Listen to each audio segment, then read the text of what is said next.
What's up, everyone? First one makes for a video regarding the athlete search, about our story, who we are, adversity we might have dealt with, whatever have you. Uh, I'll be honest, I don't want to talk about adversity because I've never had it easy, but I've had a roof over my head, I've had food to eat, I've had to work for it, but I've gotten the things I've wanted. More so, I've always been able to have the things I need. So what do I know about adversity? Sure, there's things that I had to push for, work through, grind, whatever you want to term it. At the end of the day, that's not adversity, that's just life. You know, there's people out there with real issues, come from real trouble, have to deal with things that really just aren't fair. They had no choice but to deal with. That's adversity. So I'll tell you my story, but I don't want to make it sound like I'm adversely affected by it. I was shaped by it. I might have been built by it. It might help make me who I am today, which I believe it does. But that's what I think majority of people have been through. I think too many people out there think they've been adversely affected or had to deal with adversity, and they've made an excuse that they've had issues, when in fact they haven't. With that, I'm a 34-year-old. I am a member of law enforcement here in New York. That probably makes me somewhat unpopular with majority. It doesn't seem to be the case regarding the 1stphorm family, which is part of the reason why over the last 3 or so years of using a product and learning more about the brand that I've gravitated towards it. I grew up a only child to a single mother who we did have the help and support of my grandparents. My grandmother was a homemaker, and my grandfather was a moving man. Now I'll tell you this about my grandfather, the father figure I basically had. He busted his ass and he worked his ass off. If you wanted something, you worked harder. You worked because you needed to. There was no handouts. There was no thanks for showing up. It was you needed to work. And if you worked for him, it was even worse. Now, with that, he was an alcoholic, he was a chain smoker, and he was a gambler. Not necessarily a great father figure. Now, while he was a sports fan, and he was a big guy, wasn't necessarily a athlete in the sense of what you think of it nowadays. So I didn't necessarily have somebody pushing me into sports and doing the things that you should be doing as a young boy. Now, to tie into that, my wife is pregnant with our first child, which will be my son. And that is probably my biggest source of motivation. To be the father to him that I never had. To be the one to drive and guide him like I didn't get. And again, I don't want to make it sound like I'm ungrateful for what my mother did, because what she did was phenomenal. Better than, I'm sure, most fathers out there. At the end of the day, I was late to many parties. I was late to playing hockey. I don't know if it affected how far I would have went. But at the end of the day, those years lost from playing did not help me. I did become a student of the game. I became a coach, and a damn good coach. I enjoyed coaching. I coached for about 13 years before going into law enforcement. And the only reason I don't coach now is simply because of time. It's just too much of a conflict, and unfortunately, it's not always you want to do something, just do it and figure out the rest when it comes to my career. Now, with that, at 25, when I decided to pursue this, I was already 4, 5, 6 years past some people that have already been through the process. So, again, a little late to the party. At this time, which is also 3 to 4 years or so after I stopped playing competitively high-level hockey, college, I became a fat, lazy mess. Comfortable with what I was doing, which was nothing. Going to work, going home. Hanging out with my friends and, doing normal nonsense. Wasn't necessarily doing anything bad, never necessarily into anything that would be considered out of line. Not much of a drinker, never smoked in my life, never done drugs.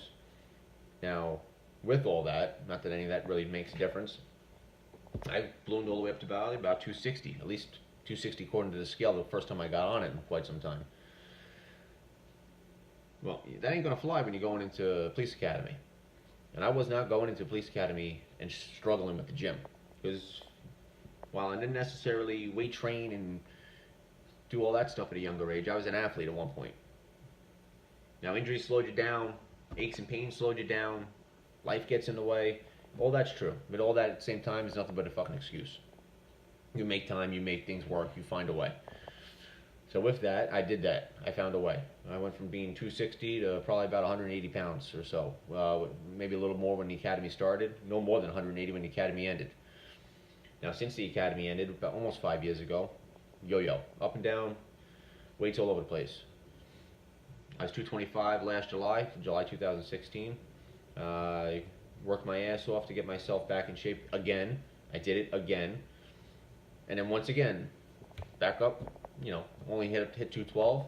Fuck that, back down. Nevertheless, going back to me becoming a father, that's my motivation. My motivation is to be to him everything that I didn't have. Not to say what I had was bad, but I want him to see me as the man he thinks I am. I want to be able to help him and guide him and put him on the right path early on. I learned about hard work from my grandfather first, and then from playing hockey. Because you don't play hockey and not work hard. You demand a lot, you expect a lot, you sacrifice a lot to play that sport. And that sport kind of parallels the way I've always lived my life, where you go to work. You don't ask questions, you don't whine and cry about it. You want something, you go out there and you fucking do it. Now, there was a point in time where fitness was not what I wanted, was not what I was thinking about. Now, today, whether it be a byproduct of the mentality that I'm approach life with, in terms of doing more, helping others, being considerate, throwing my fucking garbage away, whatever it may be. All those little tiny challenges, all those little tiny things that I may have overlooked, neglected at some point in my life, I refuse to do anymore. Maybe the discipline required to be fit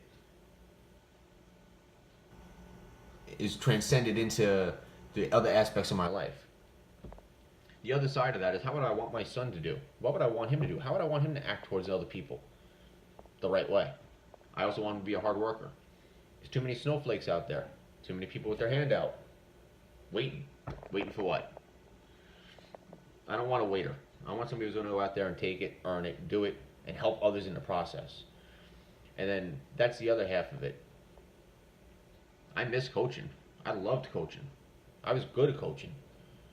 There's kids now, or families now, when I run across them 5, 6, actually almost 10 years later. What do they say to me? Hey, how you doing? Johnny's doing great. Still talks about you. Still thinks that, you helped him out. You know how rewarding that is? I can't even begin to explain how rewarding it is. When I have somebody who I don't even know go on 1stphorm's Instagram post and tag me thinking that I deserve to be selected for the athlete search, I can't begin to explain to you how that makes me feel. Now granted, that feeling is the selfish reason why I do it. Because I do want to help. While I'd like to help other people become fit, to feel better, be more confident, if I help 2 people, and those people help 2 people, and those people all come back to this 1stphorm lifestyle, because it's a lifestyle, it's not a fucking brand, it's a lifestyle, and they see, hey, this guy Andy Priscilla is out there preaching about hard work, dedication, motivation. Hey, look at what that guy Sal's doing for his family. Look how he treats his son. Look what these guys that work for them, how they follow in their footsteps and the shit that they do. And all the little things that they do across their day. There's no reason I can't do that. So little by little, if fitness is the bridge, then so be it. But if it creates better people, people that want to give, people that want to work harder, who doesn't benefit from that? No, I know I'll benefit from it. I know my son's going to be prepared. And I hope that I help everybody I cross paths with that at least wants to help. You can't force a horse to drink, but you can fucking try. And I'm going to keep trying, and I'm going to do everything I fucking can, regardless of whether or not 1stphorm wants me to be their athlete, a brand ambassador, or what. I'm going to continue to be the person that I am.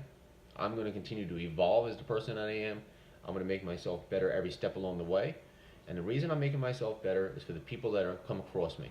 My wife, my soon-to-be child, my rest of my family, my coworkers and friends who rely upon me, and then strangers. When the guy comes up to you in the gym, hey, what are you doing? How'd you lose that weight? How'd you gain that muscle? I want to be able to tell him. I want to be able to share it. I want to be able to help him help himself so he can help others. We have to do more to help more. I guess that's it. It's the best story I got for you. If you want to know more, ask.